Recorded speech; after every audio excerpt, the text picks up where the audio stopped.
I bet you didn't know the Texas Chainsaw Massacre is based off true events. I am Bubba Sawyer, but you may know me as Leatherface.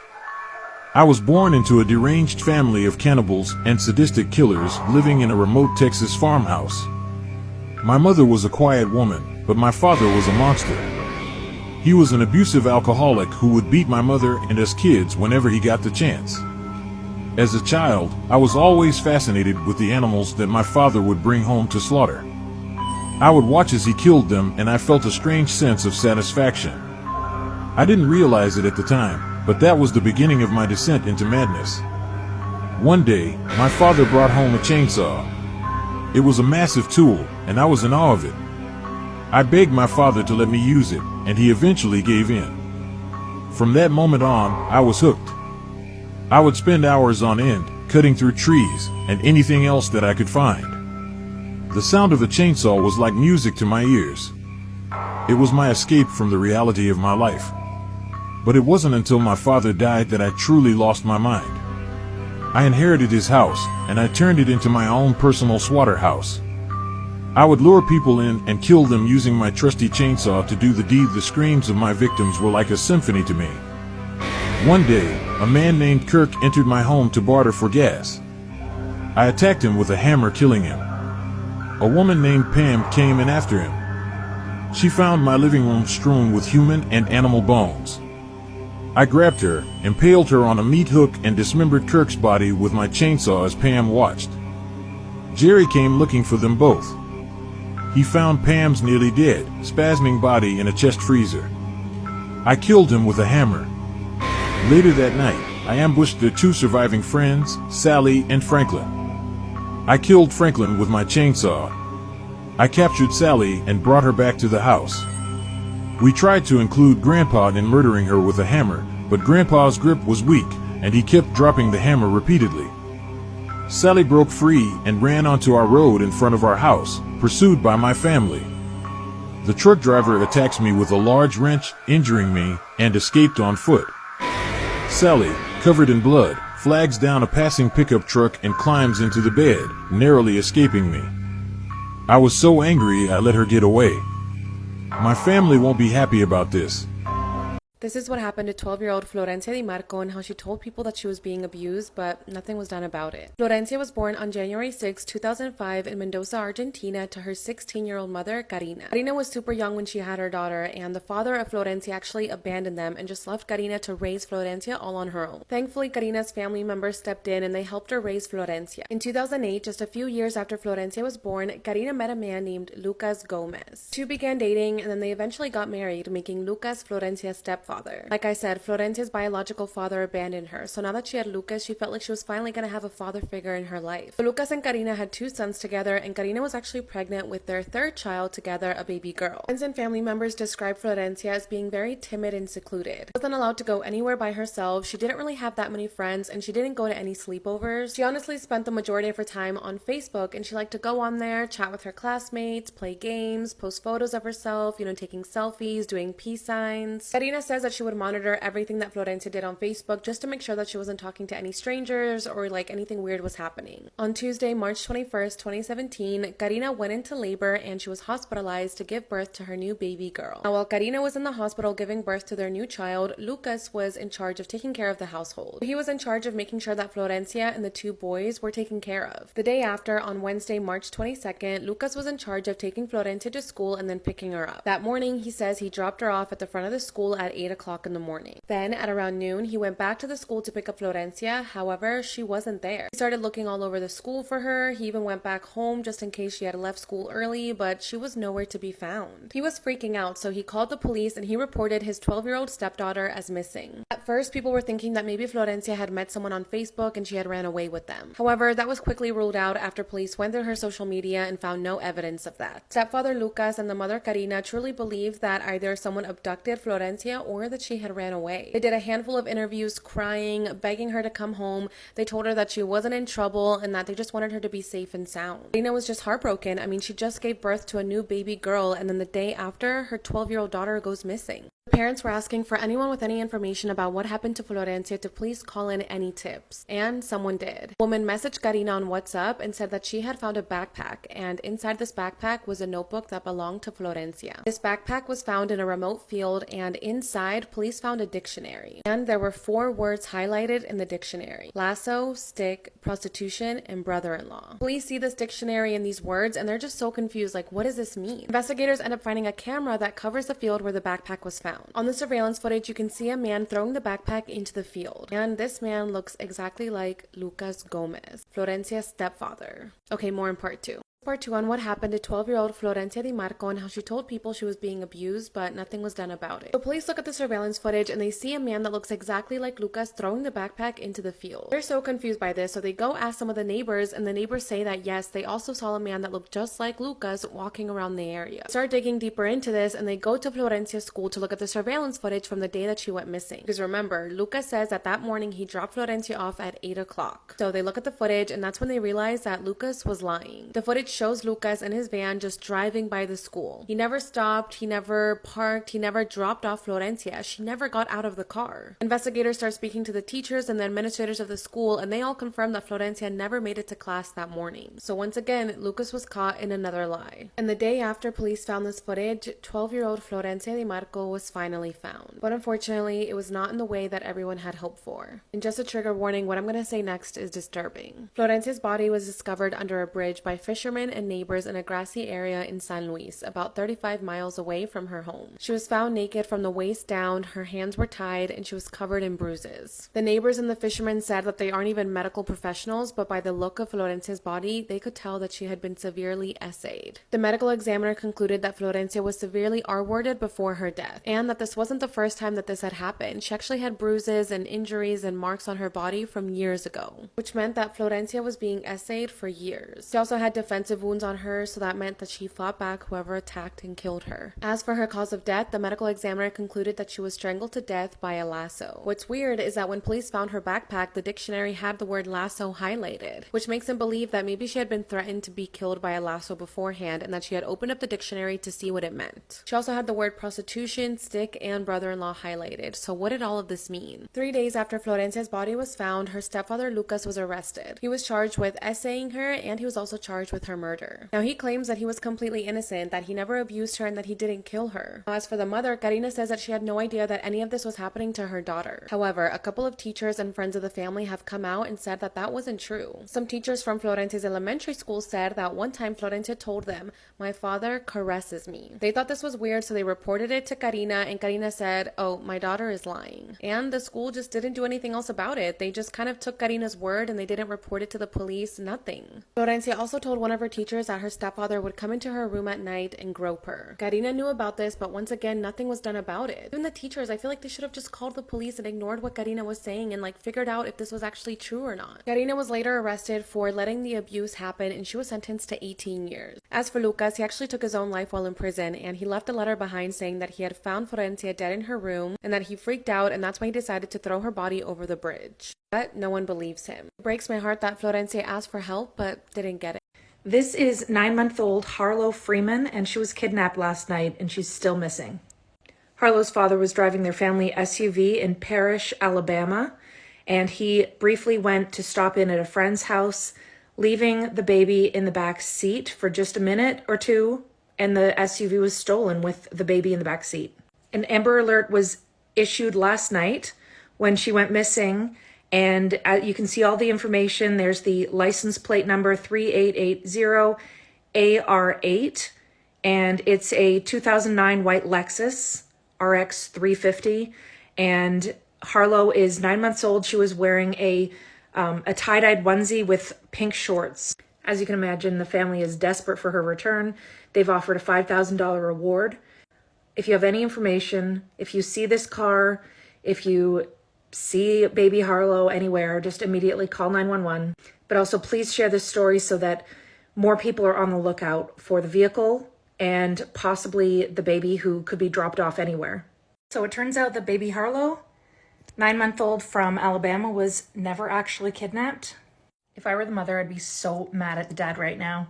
Not only did the dad leave the baby in the back of the SUV, briefly while he ran into a friend's house. He didn't put the car in park properly, apparently, and the SUV rolled back down an embankment hundreds of yards and was covered in these kudzu vines. So it was really hard to see. The first 3 searches that they did of that area where the baby was supposedly taken from, they didn't see it. And it was the 4th search that they did of the area where they finally saw a bit of the SUV, and then they were able to rescue the poor baby. We all know what happens when babies are left in hot cars, and this was in Alabama. It's a miracle that the baby survived for up to 14 hours, they said, in a hot car.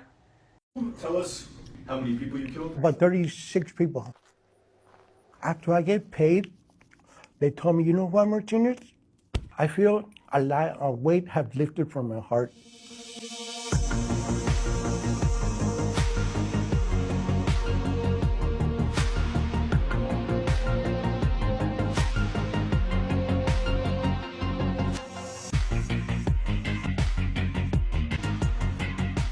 I tell them, yeah, you got me so what, motherfucker? Charge me for murder, I don't give a fuck, okay? Jose Martinez was arrested in 2013 after shooting Jose Ruiz in the head for having insulted his daughter. Ruiz's body was found in a field in Alabama. The detective who caught him was surprised when Martinez admitted to killing Ruiz almost immediately. If I go to another field, I know I'm going to go to electric chair. I don't give a fuck if I die tomorrow. Martinez received a 50-year sentence for the murder in Alabama and 10 life sentences for 9 murders and an attempted murder in California. He's currently being held in Marion County, Florida, as he waits for a death penalty trial on a double homicide charge. I would do anything for my family. I mean, anything, my life. Whatever they want, I give them, okay? When I met my granddaughter, my daughter told me, Father, today is her birthday. I said, wow, man. I got her, I took her to Toys R Us, okay? Where a kid can be a kid. I told her, babe, because I love you with all my heart, me and you, we're gonna walk in the store, and for 1 hour, you can pick whatever you want, okay? And I'm gonna buy it from you. And she said, really, Grandpa? Yes. They put avocado on my face because they say it so I can look young. I told her, can you do me a favor? Can you go and want some tortillas so I can get some guacamole? I used to pick her from school. I used to play soccer with her. She told me, Grandpa, how much you love me? I said, babe, I give my life for you. Jose Manuel grew up in small agricultural towns in California's Central Valley at the same time as Cesar Chavez was organizing farm workers in the area. After I learned to walk and talk, we moved to Cosala, Sinaloa. Okay, we came back when I was about 11 years old. What do you remember about that? I remember that people were making fun of me because I didn't know how to speak English. So I told my mom I was going to kick this kid ass because he said I should go back to Mexico. Okay, that I don't belong in the United States. And then we moved to Early and the same shit happened. My mom got separated from my real biological father. Okay, a few months later, my mom got a new boyfriend. That's your step. That's Pedro. Pedro Fernandez. My stepdad was a drug dealer. He likes to party. He bought me a motorcycle because I was a good boy and he had money. He bought me a real nice Honda bike. I like my stepdad and I respect him. I wasn't born a criminal. My stepdad got busted on 78. Okay, I started selling drugs and I was 16 years old. I was a father by the time I was 16. At that time, that's when my sister got murdered. He says here, nice place to bury motherfuckers. So this is the story of Cecilia Martinez. She went and told me, hey bro, can you take me to Indio to meet this guy? I said, sure, sister, why not? And I took my sister to this little house to find her stupid friend. Well, I didn't feel comfortable going inside with her. Okay, months passed by and she never came home. First they found her car, and then they found her body. I made a statement because I was the last one who saw her. I didn't want to give the full explanation because I want to get them. I didn't want the cops to find them. I want to find them myself. We went to this little house. We broke in there, and we find one, I shot him. There was a dish next to the house, and I buried them. Why would they have proper burial? Fuck them, let the worm eat them. Fuck them, let the worm eat them. You're a smart guy. What if you had grown up somewhere besides the Central Valley? I wanted to be a Marine. When I turned 18 years old, I went to Bakersfield and I signed for the Marines. But the stupid son of a bitch didn't accept me because I was a 9th grade dropout. One of my brothers was a Marine. He don't like me. He's a CO. He say I'm the black sheep of the family. Does that hurt your feelings? No. He told my mom if he see my mom driving over the speed limit, he was gonna stop her and give her a ticket. He said, "What the fuck you saying?"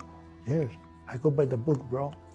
Fuck the law, man, and fuck the COs. In 2006, Martinez flew to Florida to collect money from Javier Huerta, a 20-year-old who had allegedly stolen 10 kilos of cocaine. Martinez ended up killing Huerta and his friend Gustavo Olivares Rivas. It's not clear who hired him to do the job. My friend picked me up. I told him, I'm here. So what's the fucking problem? My friend told me, I want $170,000 on this guy. So I follow him. Martinez surveilled his victims for 3 days. I called Javier Huerta. They told me that you're a Missouri worker and I want you to come so you can give me an estimate price for my house. They got in, I locked the door. When I turned out, I had my guns out. Motherfucker, hit the floor, motherfucker. And this is good one I tell you. You stole 10 kilos from cocaine from me. He said, no, it wasn't me. You're lying. 3 days ago, you were in an insurance office. I was across the street looking at you. Yesterday, you were in office depot. It was you, your wife, your little girl, and a little boy. Today, at 5 o'clock in the morning, you came out of your house. Your wife was alone in your house. If you don't get my money in 30 minutes, I'm gonna call my friend that is outside your house and he's gonna shoot your family. You got your money. I got my money, okay. But another guy told me, chill him. I told him, because you're not my boss, I don't even know you, I'm gonna charge you $10,000 for each one. Okay, I don't care, I pay. Police found Olivares and Huerta's body in a pickup truck left on the side of the road in the Ocala National Forest. 6 years and at least 5 murders later, Ocala police tied Martinez to the crime using DNA evidence from a cigarette butt he left in a Mountain Dew can. So why'd you kill him? Because they told you to kill him? Yes, I told him. He was a friend of one of my brothers-in-law. And I told him, man, whenever you come to my house, don't park your truck on my driveway.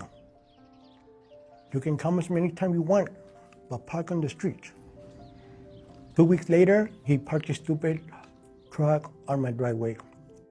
The third time, this happens about 6 or 7 o'clock in the morning. I told him, man, can you give me a ride to the store? He said, sure, okay. Can I drive your truck? I like your truck. He said, yeah, go ahead.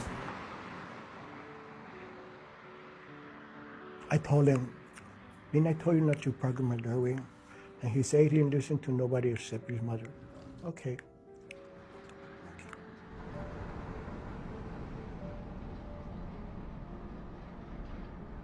I took my gun and shot him so he can listen to me next time. Okay. I went and threw his fucking body in the oranges, okay? I heard that his mother was going crazy. She wanted her son, dead or alive, and I feel sorry for what I did. I say I have a mother too, and I don't want her to be in the same shoes as she is. I went and uncovered the body and moved into another spot. Weeks passed by and they found the body. What is it about being disrespected that bothers you so much? Because if I give a word and they don't listen, I think they're making fun of me.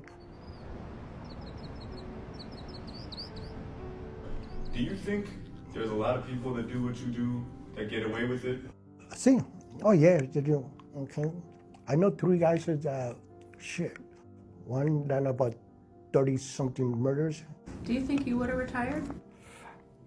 No, okay, no. Once a thief, always a thief. They say once a gangster, always a gangster. Once a killer, always a killer. You think? See. Shein caught a RICO charge? Shein, the fast fashion company. You know the one you recently saw those influencers travel all the way to China to like walk around that warehouse and that factory, be like, oh, Shein's so ethical. This is the best way to do fast fashion. Look, they have so many women employees here at this sweatshop. That organization is being charged with a RICO violation through a lawsuit. RICO stands for Racketeer Influence and Corrupt Organizations. That is a charge that was originally created to combat the mafia, is now being used against Shein.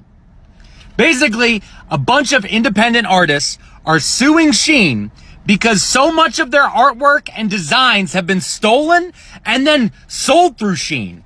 And they are alleging that Shein has created an organization of shell companies that in a way no one can sue because the entire organization of the business is fucking corrupt. So basically, they have shell company A sitting all the way over here and they steal the design.